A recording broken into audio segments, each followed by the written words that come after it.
Anasema Timotheo wa pili sura ya 2 mstari wa 2.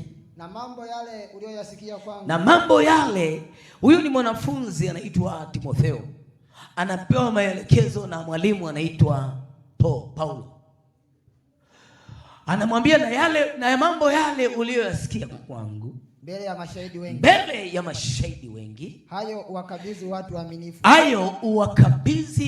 waaminifu. Watakao kufaa kuwafundisha na wengine. Ushiriki tabu pamoja nami. Mwanafunzi mzuri anafundishwa kwa lengo la yeye naye kwenda kufundisha wengine. Anamwambia na mambo yale uliyoyasikia kwangu mbele ya mashahidi wengi, uwafundishe, wape watu waaminifu nao wakafundishe wengine.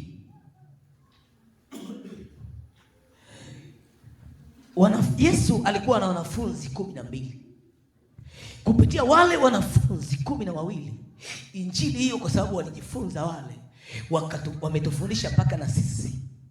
Na bado wewe utakwenda kuwafundisha na wengine, utakwenda kuwavuta wengine wengi kuja kwa Yesu. Ukiona hauna tabia ya wanafunzi, leo ipokee tabia ya kuwa mwanafunzi ili kuwafundisha wengine kuwa wanafunzi. Anasema ninyi ni matawi, sisi ni matawi. Alafu kila tawi lisilozaa yeye analipuruni, analiondoa. Lakini lile linalozaa analisafisha ili lizidi kuzaa sana. Unadhani anaongelea kuzaa nini? Anaongelea kuzaa wanafunzi, kuzaa watu watakaomfaa Mungu, watakaomfaa Kristo, kuwafanya watu kuwa nani? Lakini leo tuna kundi la watu ambao wana kazi ya kuwafanya watu wasiwe nani? Wasiwe wanafunzi. Wanawafanyaje? Kwa kuyapotoa maandiko, kwa kuwapotosha watu wasiishi kama nani? Wanafunzi wa Yesu. Haleluya. Bwana Yesu asifiwe. Mwanafunzi ni mtu wa namna gani? Mwanafunzi ni mtu, nimekwambia, anayopenda kujifunza. Anapenda kubadilishwa. Unapojifunza maana yake kuna mabadiliko yanatokea. Si ndio? Ukienda leo shuleni, ukiwa umevaa jinsi ulivyo, yani jinsi ulivyo hivi, ukaenda labda shule ya kina nani inaitwa nini? Mesa. Ukifika pale Mesa, ukasema na mimi ni mwanafunzi wa Mesa, muonekano wako tu unaweza ukakataa huyu sio nani, kwa sababu hujavaa nini? Uniform, hujabeba madaftari ya mkini, hujafanya ni. Kwa hiyo unaona huyu sio nani? Moja kwa moja huyu sio. Leo nikikutana na mwanajeshi, nikimwambia mimi ni mwanajeshi, anaweza akaniambia sawa, hebu ondoka. Yaani anaweza kukusikiliza, lakini akakuangalia unaondokaje, si ndio?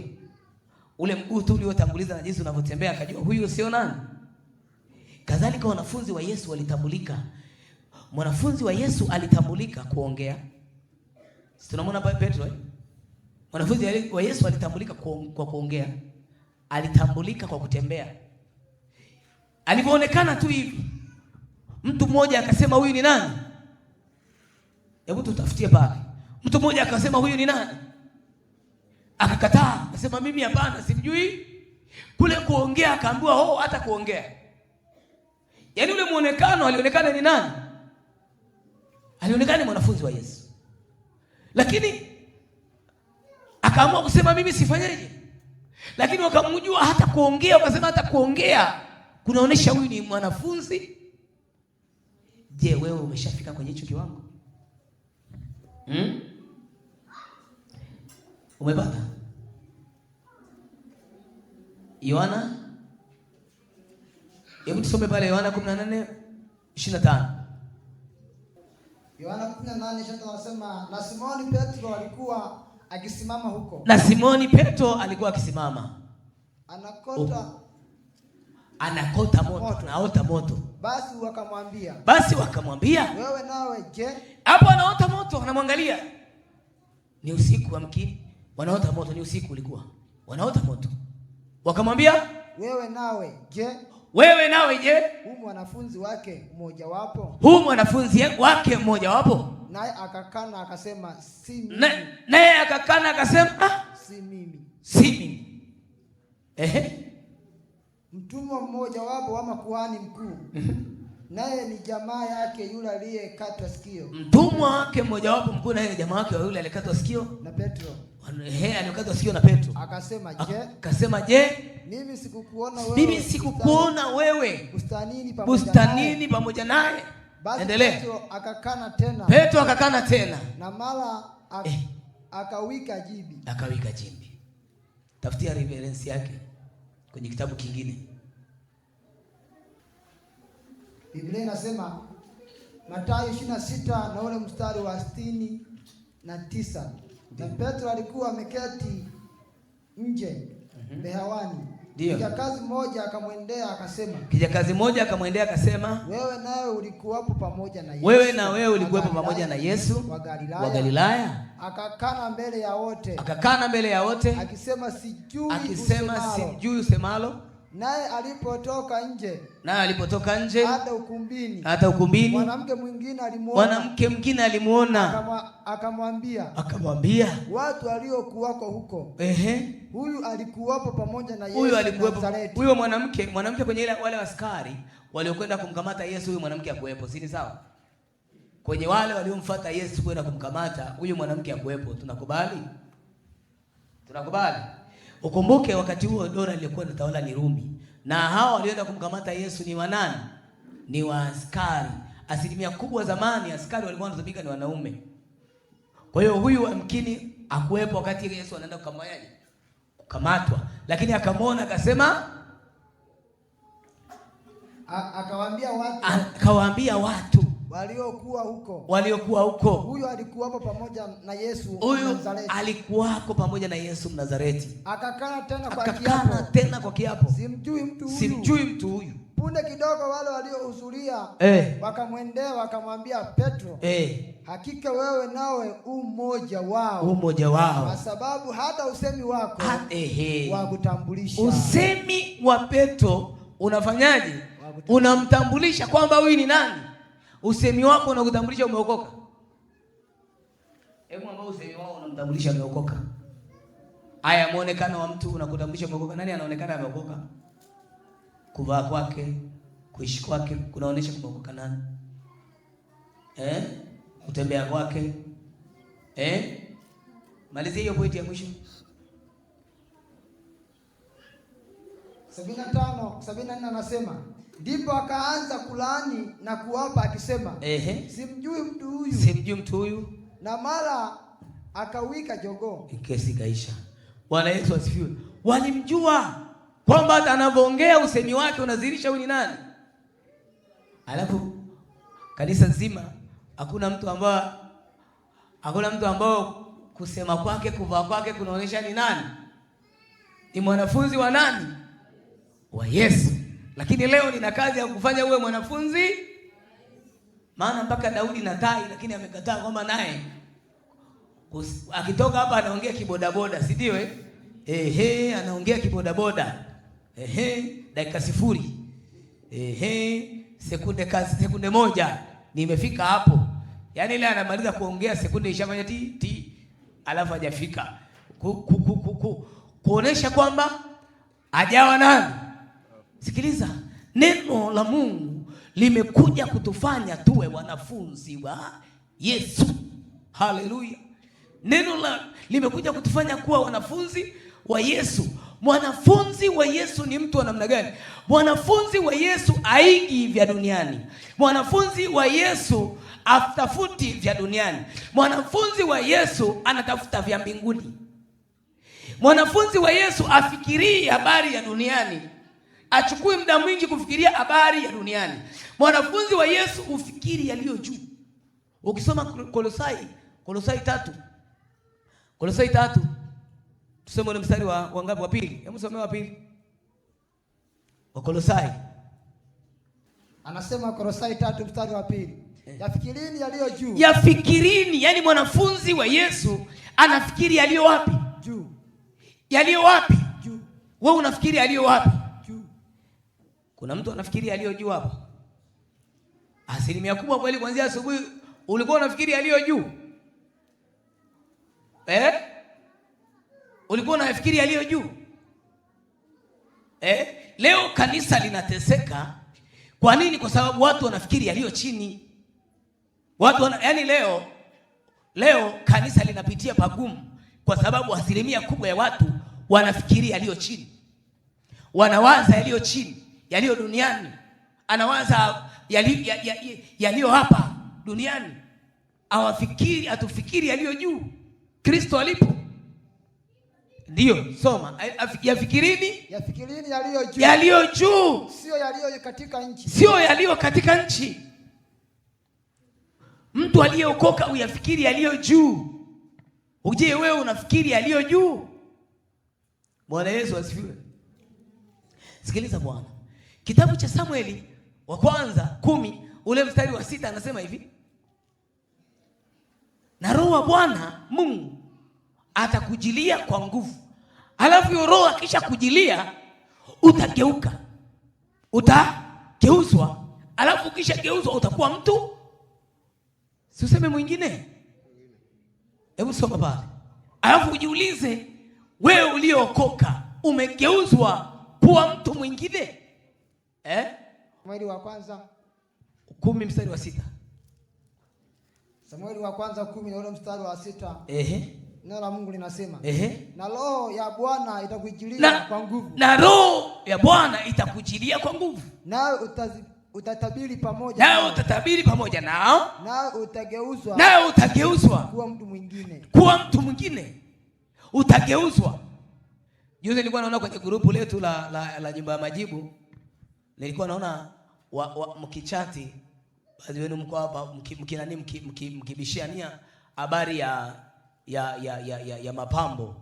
Habari ya mapambo, habari ya kujipamba, habari ya nini? Hii yote ambao inawasumbua ni nini? Hamjageuzwa, hatujageuzwa kwa watu wengine. Ukigeuzwa kwa mtu mwingine, kuna vitu ambavyo utajikuta moja kwa moja unaviacha tu. Mimi nimeokoka, nilikuwa navaa rastakala, sijui unaijua? Wangapi unaijua ile rastakala? Labda sisi watu wa chuga kwa tunajua eti. Nyie mjui rastakala? Au ni jina linasumbua? Iko hivi, kuna hivyo unajui rastakala? Hapo nikisema hapo, yaani kuna vinembo wanavaa mtu. Kwa mfano leo kuna mtu anavaa nembo mkononi, tuseme mwingine anavaa ya Manchester, mwingine ya Arsenal, mwingine ya nini amekivaa. Si ndio? Mimi mchungaji wangu akuniambia kivue. Unanielewa? Lakini baada ya kuokoka ndani yangu pakaanza kuvitoa vitu ambavyo haviendani na nini. Sasa ile rastakala ukijaribu kuchunguza ina ile nembo ya Jamaica. Wavuta bangi wengi uisifu Jamaica kama ndio kitovu kikubwa cha wavuta bangi. Kwa nini? Kwa sababu wanasema yule aliyokuwa kiongozi wao, aliyokuwa rais wa Jamaica, alikuwa anaitwa nani? Haile Selassie, si ndio? Huyu Haile Selassie, si ndio? Huyo ni Mwethiopia nani? Wa Jamaica wana rais wao. Yaani ni miongoni mwa Ethiopia, Jamaica sana. Wao Jamaica, nadhani Jamaica, kwamba uvuta bangi kwao sio shida. Nchi yao inaruhusu uvutaji wa nini? Wa bangi. Kwa hiyo ile ilikuwa inawakilisha wavuta bangi, ile kala niliyokuwa naivaa mimi. Ilikuwa inawakilisha watu wanaotumia bangi. Yaani mvuta bangi mkosi amevaa zile. Hata nani zao unavyoziona kepu zao mara nyingi zina nembo hizo za Jamaica, bendera ya Jamaica. Maana yake yani sidhani kama kuna mvuta bangi ambao asifii hizo sehemu mbili hizo. Sasa nimeokoka lakini nikawa na kanembo kangu. Hakuna mchungaji aliniambia fanyaje. Hakuna mchungaji aliniambia kitoe. Ndani yangu pandikuwa pananiambia hichi hakikupasi tena kukivaa. Mimi nimeokoka nikiwa shabiki wa Arsenal. Si ni sawa? Nilikuwa shabiki kindaki. Nilikuwa naitwa Arsenal Wenger wakati kabla sijapata neema ya wokovu. Arsenal Wenger ni kocha wa Arsenal. Kwa hiyo nilikuwa ni mshabiki haswa. Nilivookoka, mimi nimeokoka bado siku za Jumanne ndo gazeti langu la Mwanaspoti lilikuwa linatoka. Kwa hiyo nakuja kanisani na gazeti langu la Mwanaspoti, maana kwa tuna ibada ya Jumanne. Nakuja napitia mjini, nachukua gazeti langu la Mwanaspoti, nije nifuatilie habari ya nini? Habari ya mpira. Ile gazeti ni mahususi kwa ajili ya kuandika habari tu za nini? Za mpira. Kwa hiyo nikaokoka, nikawa bado nakuja na daftari na gazeti langu kanisani kwamba nasoma habari za nini? Zilikuwa zimejaa moyoni mwangu. Baada ya kuokoka, niko kanisani, nikaanza kuona ndani yangu panaondokea ile hali ya kupenda nini?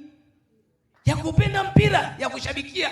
Na hiyo Arsenal ikaondoka. Yaani kama kuna kitu ambacho nakiamini kwamba kiliondoka, ni Arsenal iliondoka moyoni mwangu. Arsenal waliwahi kufungwa nikaacha kula. Mimi nakwambia, Arsenal timu ya Ulaya hawanijui. Lakini iliwahi kufungwa, mimi nikaacha kula chakula. Na ilikuwa yani ilikuwa unanijua nikifungwa, nasema siongee na mtu leo. Yaani ndio tu naimba. Yaani naona pale mbona alishindwaje kufunga tu hivi? Yaani panaimba ndani. Pamejaa. Sasa nimeokoka, nikajikuta tayari nimefanyaje? Tayari ile hali ya kuchukia ile gazeti ikatokea kuchukia. Ikatokea Arsenal haipo tena moyoni. Sikiza nikwambie mtumishi, wokovu ni matengenezo kila kitu hapo leo. Juzi tu hapa ilikuwa zinacheza kombe la dunia.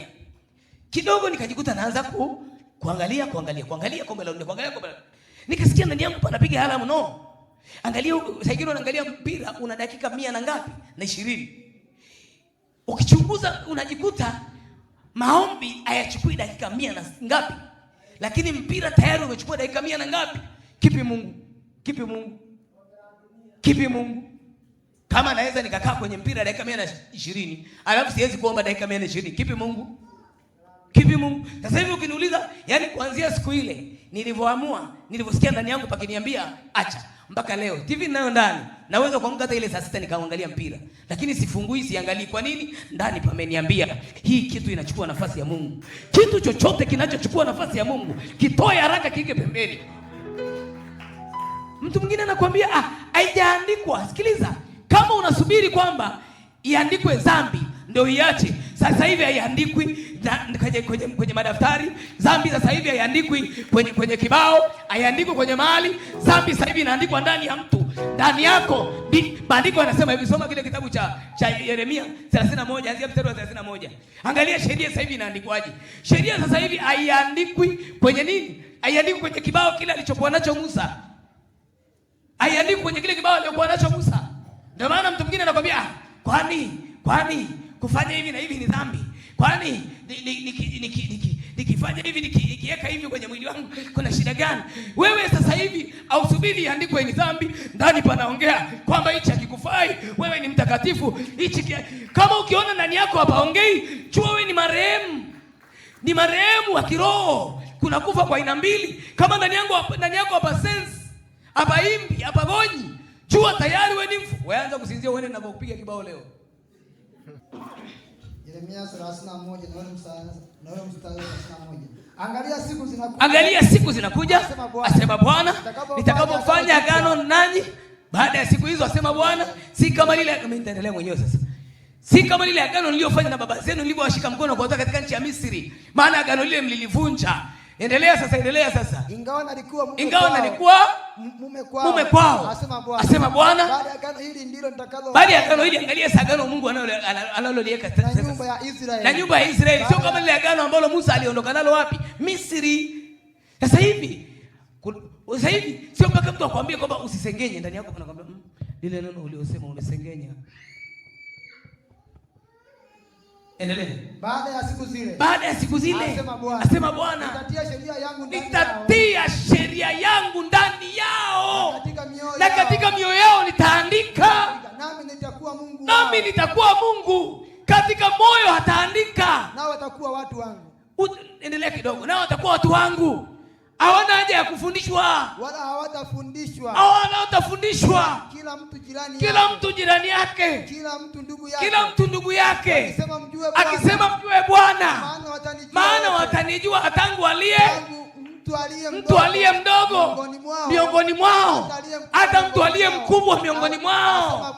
Ndani pataongea, ndani pataandikwa. Ataandika ndani yako patakushuhudia. Mtu anajiuliza. Mtu amebaki, kuna watu maarufu. Mtu mwingine aliniuliza ananizi yake. Mchungaji, kuvuta sigara ni dhambi? Kuvuta sigara wapi imeandikwa? Wapi imeandikwa? Wapi imeandikwa kwamba kuvuta sigara ni dhambi? Kuna lecturer mmoja alikuwa anavuta sigara. Anauliza wachungaji, hapa nakosea, angalieni kwenye Biblia hapo wapi imeandikwa? Sasa hivi hatusubiri kilichoandikwa hapa. Sasa hivi ndani yetu ndio panaandikwa. Sikiliza, mtu mmoja tajiri. Tusome kile kitabu cha Mathayo 19 ule mstari wa 16. Mtu mmoja tajiri. Ana mali zake. Ana pesa zake, ni kijana tajiri. Na ameshika amri zote. Usiue, usizini, usiseme uongo. Amezishika amri tangu akiwa mdogo. Lakini namuuliza Yesu, nifanyeje niweze kuingia kwenye ule uzima wa milele? Yesu anamuuliza habari ya amri, anasema nimezishika tangu mtoto. Yesu anamwambia hivi, kama unataka kuingia, kauze vitu vyote ulivyo navyo, alafu wape maskini, afujekea hazina mbinguni. Hebu tusome pale. Sasa ujiulize sasa, hiyo ni mtu ana hela zake. Mathayo 19 na ule mstari wa 16 anasema, na tazama mtu mmoja akamwendea akamwambia. Tazama mtu mmoja akaendea akamwambia, endelea haraka haraka. Mwalimu, nitende jambo gani jema? Sawa. Ili nipate uzima wa milele. Anawaza vizuri kama mimi na wewe. Si ndio? Jamani, kuna mtu ambaye hawazi habari. Hebu nyanyua mkono hivi kama unawaza kama mimi. Hebu nyanyua mkono kama unawaza habari ya mbinguni kama mimi. Naomba unyanyue kwa moyo wa kujua kwamba ninaonesha kwamba ninawaza habari ya mbinguni. Nyanyua mkono wako kama na unawaza habari ya kuingia kwenye ule uzima wa milele. Pendwa mtumishi wa Mungu, ili ni wazo alikuwa linamtesa huyu kijana tajiri. Ana hela, ana mali, ni tajiri, lakini ana feel about heaven. Nifanyeje niingie kwenye endelee? Akamwambia, kwani kuniuliza habari ya wema? Kwani kuuliza habari ya mwema? Aliye mwema ni moja. Lakini ukitaka kuingia katika uzima. Kumbe kutaka kuingia ni kutaka. Anamwambia, lakini ukitaka kuingia katika uzima zishike amri. Akamwambia, akamuuliza, zipi? Ni zipi? Yesu akasema ni hizi. Sikiliza, usiue, usizini, usiibe. Unaweza ukawa uibi, uzini. Unamheshimu baba yako na mama yako, unampenda jirani yako kama nafsi yako, unaweza ukawa yote hayo. Yule kijana akamwambia, haya yote nisipo mimi nimeyashika hayo. Nimeyashika hayo tangu utoto wangu mimi, hayo nimepungukiwa na nini tena? Yesu akamwambia, sikiliza hilo, ukitaka kuwa mkamilifu, yaani pamoja na kuzishika amri bado sio mkamilifu. Enendo kauze. Haleluya. Hebu nipungie hivi, maana leo kama tuko pamoja, hajazini, si ndio? Hajazini, si sawa? Hajaiba, hajashuhudia uongo, amemheshimu baba yake na mama yake, amempenda jirani kama nafsi. Anauliza sasa, nimepungukiwa. Sisi leo hapa niko kwa ajili ya kuangalia au kujiangalia na kuangalia wewe au kujiangalia wote kwa ujumla au kanisa la Mungu. Tumepungukiwa na nini? Hivi unanielewa? Tumepungukiwa na nini? Yesu akamwambia, ukitaka kuwa mkamilifu, enenda ukauze ulivyo navyo, uwape maskini, na utakuwa na hazina mbinguni, kisha njoo unifuate. Andiko anasemaje hapo chini?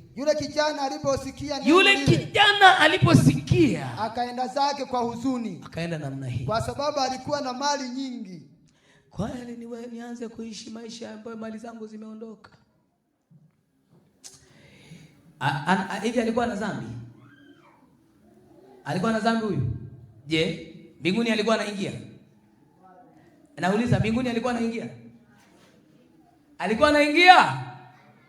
Alikuwa anaingia? Amezini. Unajiuliza nini kilichotokea? Sikiliza, kilichotokea, Yesu alikuwa anaangalia moyo wa huyu kijana uko kwenye mali. Pamoja na yote anayofanya, lakini egemeo lake, tumaini lake liko kwenye ile mali. Si kwamba kuwa na mali ni dhambi, ila Yesu anaangalia ule moyo. Ndio maana ukisoma pale chini wanafunzi wakaangalia yale mafundisho kama tutakuwa maskini halafu ndo tuingie mbinguni, Jambo hili linawezekanaje mwalimu? Yaani maana na wao wamejiandaa, wanajua huyu ni Yesu. Huyu Yesu ni Mungu. Amekuja huyu ndo mwenye vyote. Na tunajua pamoja na maisha yetu tumeacha kule tutapata.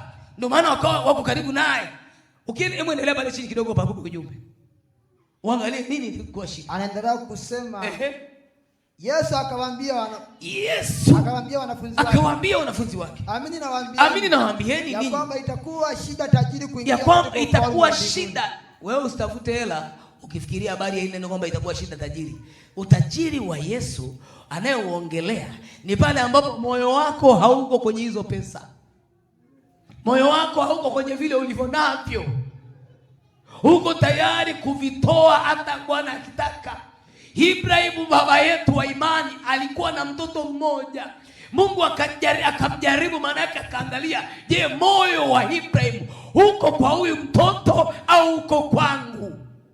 Ndio maana akamwambia nitoelee mwanao Isaka, mwanao mpendaye. Alikuwa anaangalia, je, moyo wa Ibrahimu wampenda Isaka kuliko kunipenda mimi? Moyo wa huyu tajiri pamoja na kushika amri, moyo wake umependa mali alizonazo kuliko Mungu.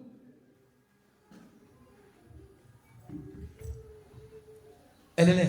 Ya kwamba itakuwa shida tajiri kuingia katika ufalme wa Mungu. Nawaambia tena.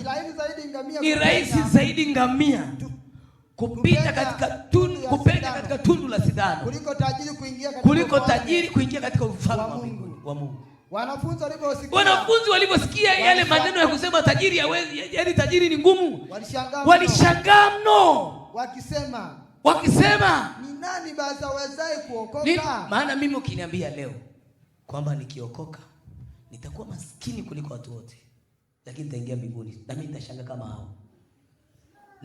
kama hao. Kwa nini? Kwa sababu nao wanajua kwamba Mungu amewabariki wakina Ibrahimu, Isaka na Yakobo. Ni Mungu wa baraka, Mungu wa vingi. Unanielewa Sasa nao wakashangaa mno. Jibu la Yesu akawakazia macho akawaambia, mwanadamu hilo haliwezekani. Rudia vizuri, hujasoma vizuri hapo. Kwa mwanadamu. Kwa wanadamu hilo haliwezekani. Kwa wanadamu ambao akili zao, tumaini lao liko kwenye mali, hiyo haifanyeje? Haliwezekani. Kwa wanadamu akimaanisha mtu pasipo Mungu. Bali kwa Mungu yote. Maana yake kwa mtu aliyeokoka yote yanawezekana. Kuwa na mali na kuingia kwenye ufalme wa Mungu kwa mtu aliyeokoka inawezekana. Sio, umenielewa? Haleluya. Sasa narudi kwa yule kijana kwenye pointi yangu. Yule kijana zote ameshika. Sasa ungemwambia leo uingie mbinguni asingeamini, lakini Yesu aliangalia moyo. Akauona moyo wa huyu kijana tajiri uko kwenye nini? Uko kwenye mali. Bwana Yesu asifiwe. Mungu anapoangalia mtu anaangalia moyo. Moyo wako umeegemea kwenye nini? Moyo wako unawaza nini? Moyo wako unaelekea kwenye nini? Bwana Yesu asifiwe.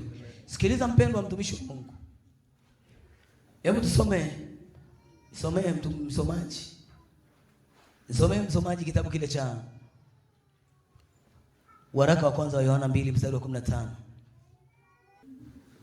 Nasema msipende dunia wala mambo yaliyomo katika dunia. Msipende dunia wala mambo yaliyomo katika dunia. Je, wewe uyapendi mambo yaliyoko kwenye hii dunia? Uyapendi mambo yaliyoko kwenye hii dunia? Msipende dunia wala mambo yaliyoko kwenye hii nini? Dunia. Mtu akipenda hii dunia kumpenda Mungu akumo ndani yake. Mtu akimpenda dunia kumpenda Mungu akumo ndani yake. Ndani. Sikiliza nikwambie kitu. Mimi nampenda sana Paulo alikuwa na tabia ya kuangalia. Ana tabia ya kujikagua. Paulo ukisoma kile kitabu cha Warumi 7 ule mstari wa 14, ukimsoma Paulo pale unakuta Paulo anabishana na vitu ambavyo viko ndani yake ambavyo vinataka kumzuia asiingie wapi? Mbinguni. Anaangalia vile vitu ambavyo havipendi ndivyo vinafanyaje, lakini vile anavyovipenda havitendi. Anajikagua. Mtu aliyeokoka ndani kuna hali ambayo inaongea. Sikiliza, Mtume Paulo hakuna mahali penye ushahidi wa kibibilia, maana dhambi zote za watu waliofanya kwenye Biblia ziliandikwa, si sawa? Paulo haikuandikwa dhambi yake. Yaani ukisinzia ukae ukijua sasa, ukisikia pa umeamshwa kizungu. Haleluya. Piga makofi kwa Yesu. Paulo, hakuna mtu ambaye anashuhudia kwamba Paulo alifanya dhambi fulani, si sawa? Lakini Paulo alikuwa na mgogoro wa ndani, kwamba anaona kuna vitu ndani vinafanyaje? Kuna dhambi inasumbua ndani. Anza kupambana na vitu pia unavyoviona vinakusumbua. Anasema lile nilipendalo silitendi. Anasema sio mimi, ni ndani ile dhambi itendayo kazi ndani yangu. Anasema ndani yangu alikai jambo jema. Maana kutaka nataka, lakini kutenda lilo jema sipati. Jikague kabla Kristo hajaja. Jitengeneze kabla Kristo hajafika. Jipruni kwa yale yote unayoona ambayo yanaweza kukuzuia usikile. Haleluya. Bwana Yesu asifiwe.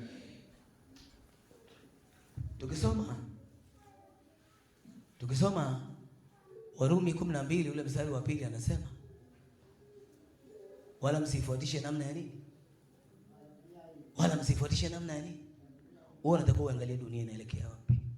Dunia yenyewe inaishije? Je, mimi nina tofauti gani na dunia? Je, nimejitofautisha na dunia? Haleluya. Bwana Yesu asifiwe.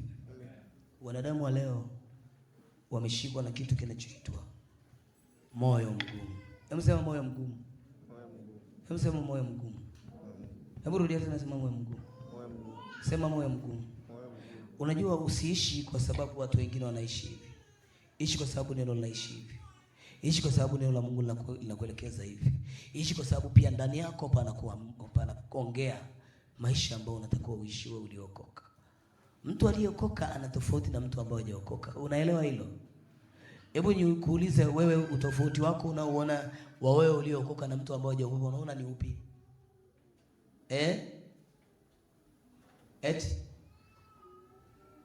Kama wewe uliokoka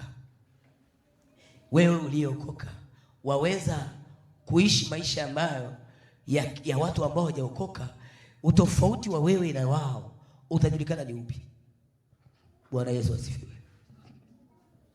Bwana Yesu asifiwe. Mtu akipenda dunia kumpenda Mungu hakumo nini? Kwa hiyo hayo yote yanayosumbua wanadamu wa leo ni kwa sababu ya kuipenda dunia.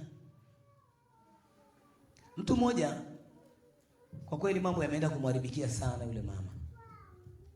Yamemharibikia sana yule mama. Na wakati nikifundisha habari ya maisha ya kuishi kwenye wokovu, maisha ya utakatifu, ya jinsi ya mtu aliyeokoka, yule mama aliniambia hivi. Sikiliza wewe mgeni uliokuja leo. Wewe ambao ni mama. Maandiko yanasema hivi, wamama wazuri. Wamama wangapi mnampenda Yesu? Wamama ambao mnampenda Yesu.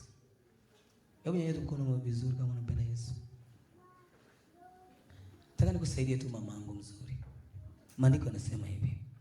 Mwanamke wakati anasali au wakati anahubiri inampasa afanyaje? Sina yote. Mwanamke wakati anasali au wakati anafanyaje? Ile mama aliniambia hivyo. Mimi siwezi kufunika kichwa. Kwa sababu nikifunika kichwa nasikia mwili wangu unawasha. Kwa hiyo siwezi kufunika kichwa. Aliamua kwa kanisa. Kwa sababu hawezi tu kufunika kichwa wakati kusali. Nataka nikwambie mabaya mengi sana yakutana yule mama. Na huruma naumia, sifurahi hata kidogo. Lakini nataka nikupe siri.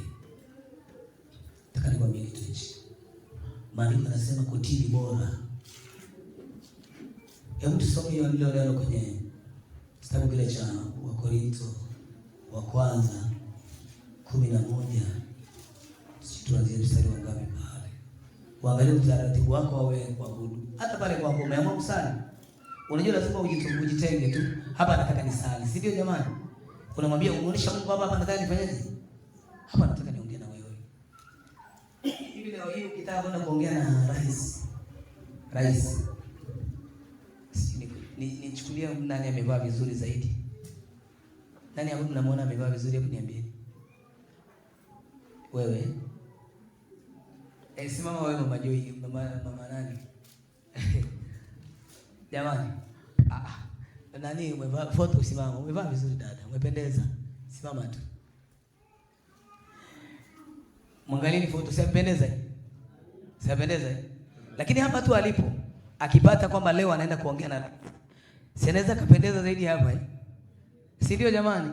Maana yake atafanya maandalizi fulani, si ndio Sasa hapa tunakuja kuongea na Mungu. Mungu ni zaidi ya rais. Mungu ni zaidi ya mfalme. Si ndio jamani? Hapa sasa naenda kuongea na nani? Maandalizi yako yanakuaje? Si anakuwa ni zaidi? Si ndio jamani? Kwa baba naenda kuongea na nani?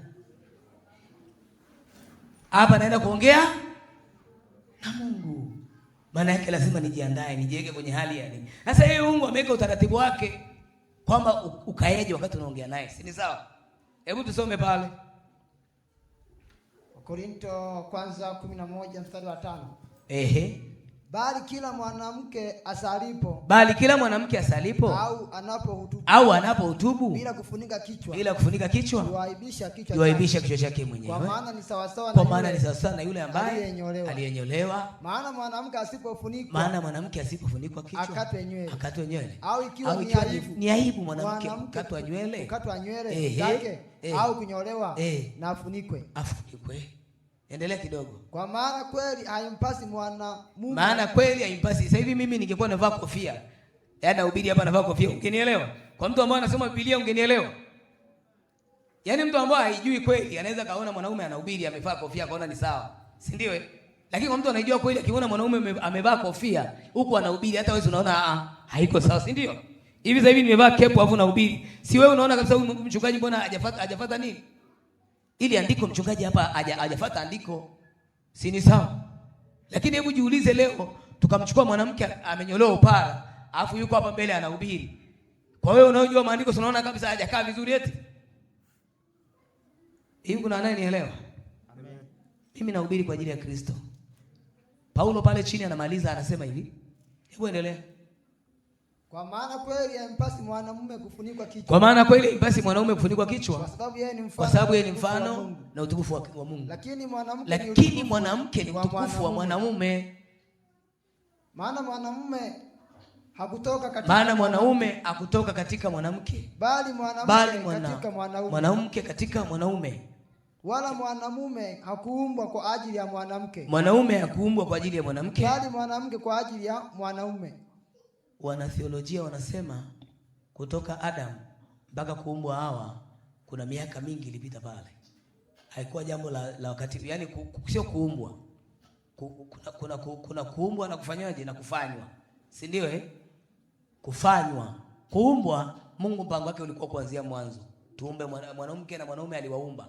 Ile ilikuwa ulimwengu wa roho. Si sawa Kwenye ulimwengu wa mwili akamfanya mwanaume, si ndio Baadaye sana wanatheolojia wanasema ndio akaja akatolewa nani? Ina maana aliishi. Maandiko yanakuonyesha hivi. Anasema hivi, sio vema mtu huyu akae nitamfanyia nani? Si maana yake alishaishi. Ndio Mungu akamwangalia. Unanielewa? Aliishi ndio baadaye Mungu akaangalia sio vema mtu aishi nitamfanyia nani? Maandiko yanasema Mungu akampa Adamu nini? Usingizi. Hivi Bwana asifiwe. Hivi amfanya hivi. Usikute na ubiri wa upo hapa. Baadaye ndo Mungu anaona sio vema mtu akae nitamfanyia nini? Maandiko yanasema akampa usingizi. Adamu akalala usingizi. Baadaye alipoamka usingizini ndo akakuta mtu wa pili, akasema hii ni nyama katika nyama yangu na mifupa katika mifupa yangu. Ndio maana Paulo anasema mwanamke alitoka kwa mwanaume. Si ndio jamani? Tuendelee pale chini. Tumalizie. Kwa hiyo imempasa mwanamke awe na dalili ya kumilikiwa. Endelea. Kwa hiyo imempasa mwanamke awe na dalili ya kumilikiwa kichwani. Kwa ajili ya malaika. Kwa ajili ya malaika. Yaani kufunika kwako kichwa si kwa ajili ya mchungaji Edward amesema. Ni kwa ajili ya nini? Kwa ajili hivi unajua kwamba wanayopeleka majibu yetu na kutuletea unajua ni nani? Si tunaelewa wote? Maandiko yanasema usimtie kasarani yule malaika. Maana yake kila mtu ana malaika ambao anamhudumia, unaelewa? Hii unajua hicho. Bwana Yesu asiwe sana. Mungu akitaka kusema na mtu anatuma nani? Si ndio? Tunaona kwa mwanamke nani? Mwanamke aliyomzaa Yesu anaitwa nani? Tunaona alitumwa malaika nani? Katika mji wa Nazareti. Akaenda kuongea na nani? Kwa hiyo anataka kuongea na wewe ni nani? Kwa hiyo unafunika kichwa kwa sababu ya nani? Si kwa sababu ya nyumba ya majibu, ni kwa sababu ya neno la nani? Na ni kwa sababu ya malaika ambao watakuhudumia wewe. Unajua mimi sijui. Hebu fanya hivi. Hebu sema Yesu. Yesu. Niondolee kila kinachonisumbua. Unajua kuna wakati wewe nikwambie kitu, mtumishi wa Mungu. Upendo, nisikilizeni haya. Mimi sitaki hapa kuongea kwa ajili ya kukufurahisha. Nataka hapa kuongea ikitokea mimi nimetangulia au ikitokea Yesu amekuja kutuchukua, tukakae wote pale. Tukakae wote pale. Sifurahi kula fungu lako la 10 nikaacha kuambia ukweli. Sifurahi kula fungu lako la 10 alafu baadaye ukaacha kuingia mbinguni. Furaha yangu leo mama yetu umekuja kujiunga na sisi. Najua umechunguza, umeamini kwamba hapo utafika unapoenda. Si ni kweli? Kwa hiyo niko hapa kwa ajili ya mimi na wewe. Hata mimi ukiniona naenda vibaya, nimekwambia ukiona na kukosea, niambie mchungaji, hapa unafanyaje? Hapa naona hivi. Kwa mfano mchungaji anakuja anakuambia maneno ya zinaa. Si unaona naye anapotea? Si una kazi na wewe kumrudisha Kwambia mchungaji, hapana, hapa unafanyaje? Baba, hapa tutakosa mbingu. Hapa tunapotea. Si ndi kweli? Leo hii unanikuta nimevaa na mimi kakamtula niko kule mtaani, naambia mchungaji, wewe ni baba yetu. Ukivaa hivi watu wanaokuona, si unanielewa? Watu wanaokuona au umenikuta niko kule sokoni nimevaa ndala. Na kuna watu hapa kanisani nakuja saa ibada umevaa ndala. Vaa vizuri unakuja mbele za Mungu. Simaanishi nyewe mama mwenyewe hiyo ni nani iko vizuri. Na hii kuna vijana akiwemo Daudi. Usivae ndala uko mbele za Mungu. Hebu jitahidi hata kama ni kiatu kimefanyaje kiweke vizuri. Unakuja kuongea na nani? Hivi leo mtu anaweza kaja kanisani amevaa kaptula. Kule Ulaya wanaweza kaingia. Lakini kwa sisi huko mtu akivaa vile hata wewe itakupa maswali, si ndio jamani? Kuna hali fulani ambayo itakuonyesha kwamba mtu, Bwana Yesu asifiwe. Lakini pia huwezi kuja kanisani hujaoga huja nini. Si ndio wewe unajua na mimi naenda kukaa na watu. Nisiwe kwazo. Tulikuwa na mchungaji leo tumepita mahali kijana yuko mahali kule. Lakini tuko huku tunasikia harufu ya kwake. Sasa akija huko kanisani jamani, kila mtu ataumia. Hebu jiulize Janet, hapo umekaa hivi, alafu mtu amekaa hapo pembeni yako hajaoga siku 2. Unajisikia vizuri? Mimi huaga sipendagi unafiki. Mimi naamka na hama naenda kwenye kiti kingine. Kwa sababu gani? Ibada nzima nitakuwa naumia na huyu. Mtu hajaswaki akiongea unasikia harufu chafu mdomoni. Si unajisikia vibaya? Kwa hiyo tusiwe kwazo. Usikiliza wokovu ulivyo sasa. Wokovu ulivyo, wewe usiwe kwazo kwa mtu mwingine. Yaani wokovu ulivyo ni maisha yako, lakini na maisha ya mwingine. Kwamba unajua kuna saa ambao ngoja nikwambie kitu.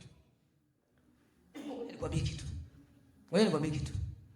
Paulo anasema hivi, chakula. Kama chakula kinamkwaza ndugu yangu, anasema hakika sitakula hata. Paulo inaonekana naye alikuwa anapenda nyama kama mimi. Lakini Paulo anasema hivi, sitakula hata nyama. Hata nyama. Ili nisimkwaze nini?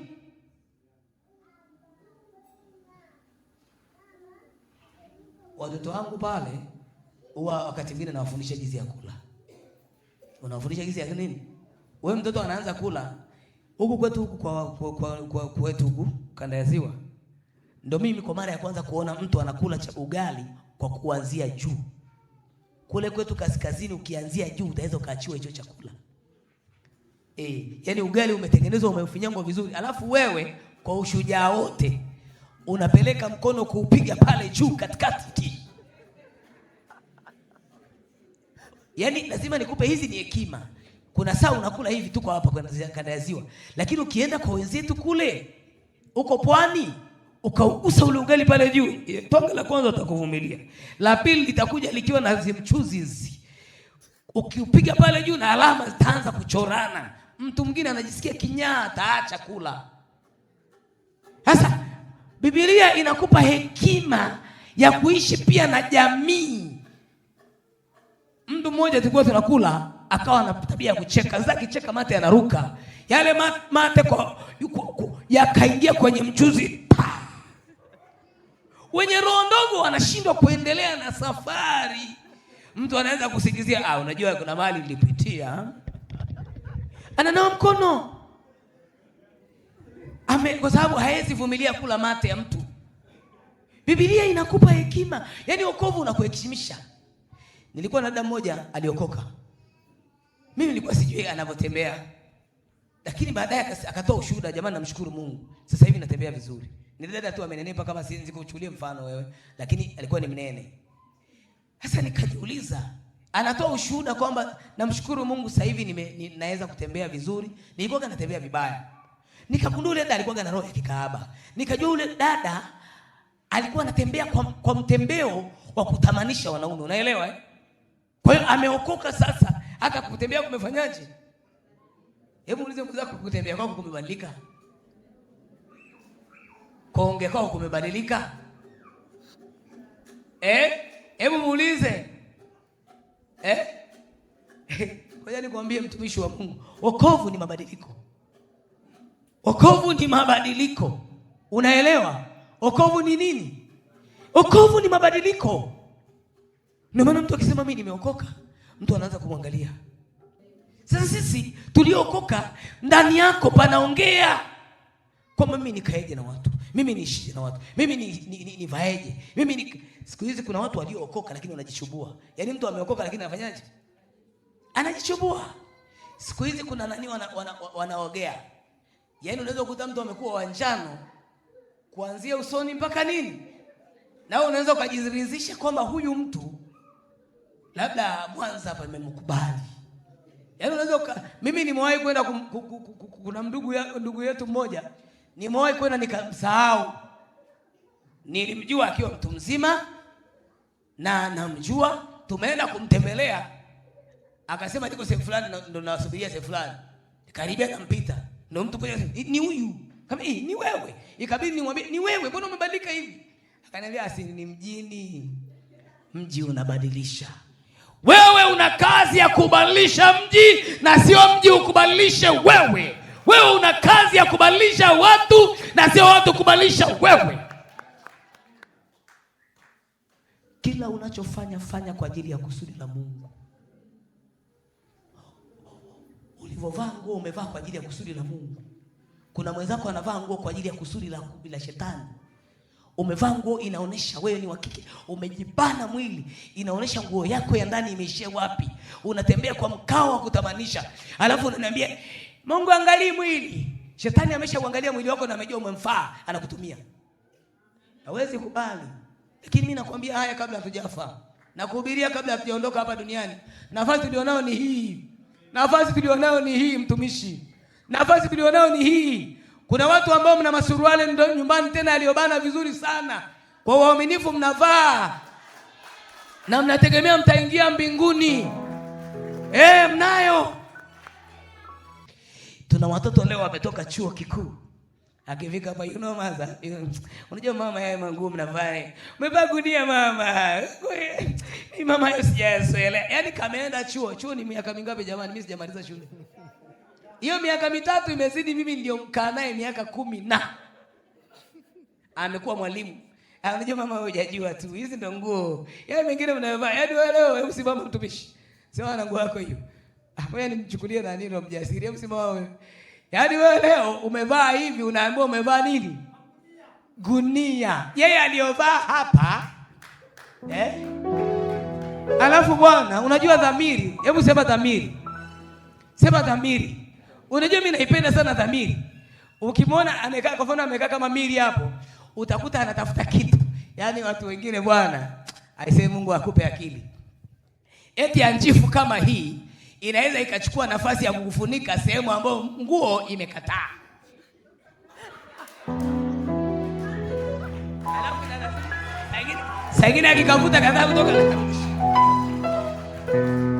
yaani mwili wote nguo yote imekataa, alafu aka kaleso kaweze kufunika. Na ukiona hivyo ni dhamiri inamwambia hii nguo ni. Lakini wewe unasema na siku hizi wamekuwa waaminifu wakiogea ile wanayoiogea. Huo mguu kiangalia Siku hizi kuna wanawake akili ziliama. Nilikwambia siku moja, siku hizi dunia imechafuka. Unajua imechafuka? Mama anaenda anakaa kwenye kakiti, anatoa kwa uaminifu mguu wake, na ile nguo ukumbuke lazima iwe fupi, kwa sababu yani ni mpaka huko panaoshwa na nini? Anafanywa nini? Naitwa scrub baba. Mguu unasuguliwa, unatolewa, unaoshwa mguu, alafu unapakwa sasa ile rangi. Kwa uaminifu inabidi avae nguo inaishia hapa, ili wewe na wewe ukamate na yule shetani yake aliyokaa ndani yake, ubaki kuangalia mguu. Ukikumbuka ule mguu wa mke wako kwamba yuko super, sumalizie nini? Mguu asili jamani, super jamani, super nini? Mguu asili. Yaani ana ngozi yake hajachanganya na chochote. Sasa huu umewekwa vitu, na vile vitu vina uvuvio wa shetani. Yuko kazini mazima, yuko kwenye mpango wa adui. Hivi vitu unavyoona tu vya kawaida, lakini vina uvuvio ndani. Vina uvuvio ndani. Unaweza ukashangaa mtu anabaki tu hivi. Hata hizi ajali za bodaboda nyingi, lakini sio zile za Daudi za kupiga gonga Mungu. Ajali nyingi zinatokea ni haya macho ya hivi. Ameshajigonga. Dunia iko papaya. Dunia imelewa.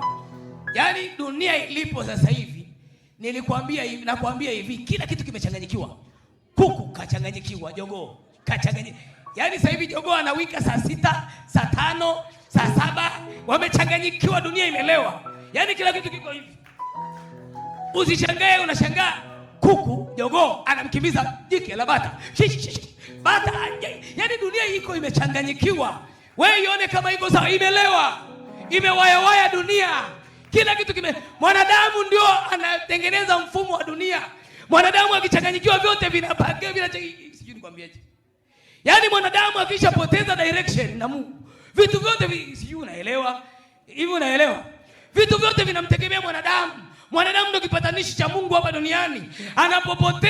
Anapopoteza uwepo na Mungu, tayari vitu vyote vinalewa, Alinipigia Evans.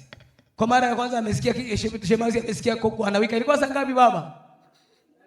Ananiuliza, mchungaji vipi? Huyu kuku tumchinje? Nikamwambia, mwanangu, utamaliza banda. Dunia imechanganyikiwa na viumbe vimechanganyikiwa. Utamaliza banda. Zamani kuku akiwika saa 6 amechinjwa huyo. Zamani kuku akiwika saa 7 amechinjwa huyo. Ni mkosi. Utamaliza banda. Wamechanganyikiwa na wao. Dunia unanielewa eh? Hivi unanielewa? Unanielewa? Tafuta uwepo wako na Mungu. Tafuta uwepo na Mungu, hakikisha ndani panaongea. Hakikisha ushirika wako na Mungu unaongea. Ukiona ndani hapa ongei. Nilikuwa na mshirika mmoja siku moja ananiambia, mchungaji, hapa nilipo, yaani hata pombe naweza nikanywa. Yaani dunia imefanyaje? Eti amegombana na mume, anasema mimi hata pombe naweza nikanywa hapa. Hivi unaweza ukanywa pombe? Yaani hata pombe anaweza kafanyaje? Hata pombe anaweza. Maana yake ni kwamba hivi mtu mpaka aongee hivyo bado kuna wokovu ndani. Wokovu bado umo ndani.